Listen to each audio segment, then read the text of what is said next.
जानकारों के अनुसार अब तक के समय की सबसे बड़ी और भयावह बीमारी है कोरोना वायरस, जिसने लॉकडाउन में प्रशासन को हलकान कर दिया है, जिसने पुलिस के जवानों को योद्धा बनाकर चौराहों पर खड़ा दिया, तो वहीं राजस्व अमले को राजस्व का काम छोड़कर नगर का भ्रमण कर गांव गांव जाकर मॉनिटरिंग करने का जिम्मा मिला, तो नगर पंचायत कर्मचारियों ने साफ सफाई में भरपूर सहयोग दिया। इस सब में सबसे सराहनीय कार्य करने वाले स्वास्थ्य विभाग को कतई नहीं भूला जा सकता, जिसने नजर न आने वाले वायरस को अपनी सूझबूझ से हराने में 90% मात दे दिया, जिन्होंने अपनी सेहत की परवाह न करते हुए हर कंटेनमेंट जोन में जाकर लोगों की स्क्रीनिंग की और सैंपलिंग भी की एवं पॉजिटिव मरीजों का इलाज भी किया, जिसमें हम आज आपको अमानगंज स्वास्थ्य विभाग अंतर्गत आने वाले क्षेत्र में लॉकडाउन के पूरे घटनाक्रम से रूबरू करवा रहे।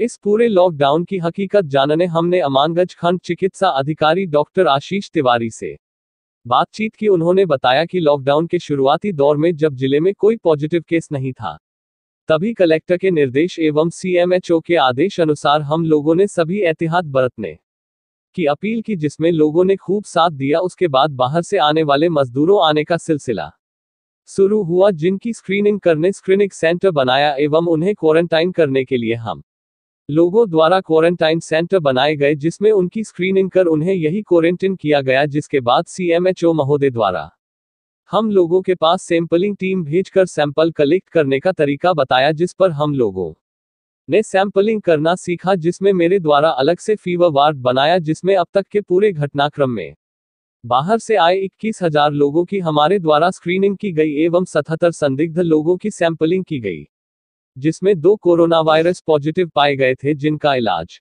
जिला चिकित्सालय में किया गया, जिससे अब वो 2 लोग भी स्वस्थ होकर घर चले गए हैं एवं सभी की रिपोर्ट निगेटिव आई है। आज फिर हम लोगों ने स्टाफ के 4 लोगों की सैंपलिंग कर लैब भेजा है, जिसमें अब तक हमारे इस पूरे ब्लॉक के अंतर्गत आने वाले ग्रामों में कहीं भी कोई एक्टिवेट केस नहीं है। पन्ना से संतोष चौबे की रिपोर्ट।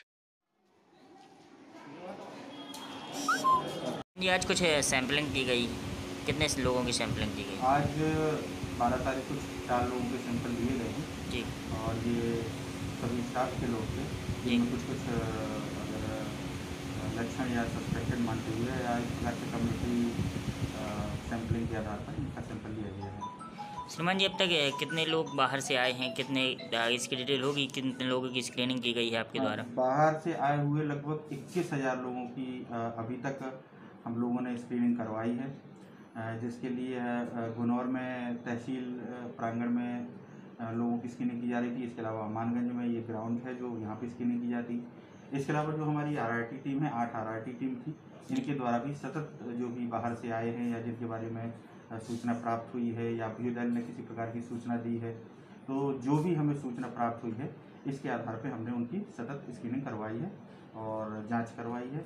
जिसको भी अगर लगा है तो उसका सैंपलिंग कराया है। क्या सर, अस्पताल प्रबंधन के साथ साथ आने वाले मरीजों के लिए भी कोई व्यवस्था कोरोना से एहतियात बरतने के लिए यहाँ अस्पताल में? हाँ, अस्पतालों में कोरोना से बचाव के लिए या अगर हम ये लगे कि जो सर्दी जुकाम के मरीज़ हैं और जो नॉर्मल डेली बेस मतलब आते रहते हैं, किसी अन्य बीमारी से ग्रस्त मरीज अगर अस्पताल आते हैं तो उनके लिए सेपरेट व्यवस्था की गई है। यहाँ पर अमानगंज में और गुनौर में फीवर क्लिनिक की स्थापना की गई है, जिसके अंतर्गत सर्दी जुकाम खांसी या जिनको सांस लेने में तकलीफ होती है, उसके लिए अलग से फीवर क्लिनिक बनवाई गई है, ताकि वो लोग वहाँ पर इलाज करा सकें, और जो नॉर्मल जैसे कि पेट दर्द हुआ या डिलीवरी हुई उनके लिए अलग एंट्री की। लगभग कितनी स्क्रीनिंग की गई होगी अब तक? अभी तक अमानगंज ब्लॉक में 77 स्क्रीनिंग वो सैंपलिंग करवाई गई है और लगभग 21,000 लोगों की स्क्रीनिंग करवाई गई है।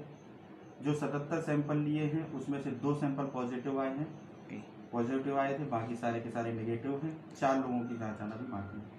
क्या सर, जो 2 पॉजिटिव आए थे वो किस तहसील के थे, अमानगंज तहसील या गुनौर तहसील? गुनौर तहसील के थे, ब्लॉक जनपद गुनौर में ही आता है जी। तो वो 2 थे, एक बिलघाड़ी के थे और एक घाट सिमरिया के थे। तो क्या सर, लोगों के लिए कोई आपके द्वारा मैसेज एहतियात बरतने के लिए?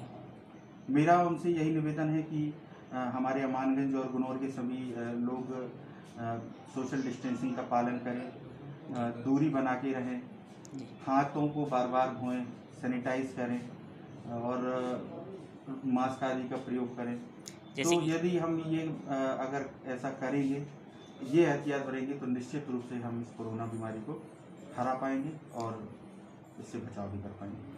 जैसा कि सर अभी माइक आईडियो को भी सैनिटाइज किया गया, क्या इसी प्रकार से सभी जो भी वस्तु अगर अपन छूते हैं तो उसे सैनिटाइज करनी चाहिए? जी, मैं बिल्कुल, थैंक यू, आपने ये बोला। मैं यही चाहता हूँ कि जैसे हम ये छोटे-छोटे अगर चीज़ों पे अगर हम फोकस करेंगे, तो जैसे जैसे माइक अभी आप लिए थे, आपने इसको सैनिटाइज़ किया, तो ऐसी छोटी-छोटी चीज़ों पे अगर हम ध्यान देंगे तो निश्चित रूप से इस कोरोना महामारी से बचाव किया जा सकता है।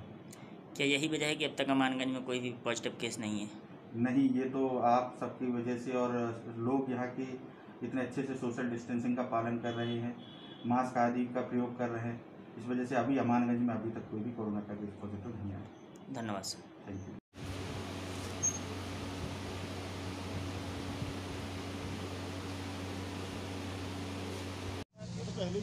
उसमें कितने ड्राइवर को लोगों ने भागते हुए देखा, यहाँ खेत से जिसने सूचना दी कि वो निकल के भाग गया। उसका चारा ही नहीं रहे होना भी चाहिए।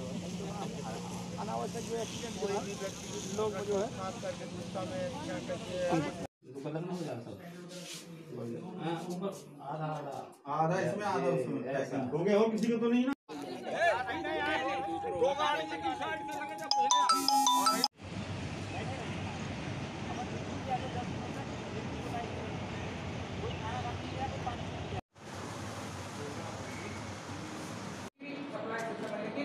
जो जहाँ जरूरी है वहाँ जरूर लेना, पर ऐसा नहीं है कि उसमें अपन सुरक्षा को लेके कोई उपाय करते हैं, लेकिन मिस यूज भी नहीं होना है। मतलब दोनों के बीच में एक गुड मिल।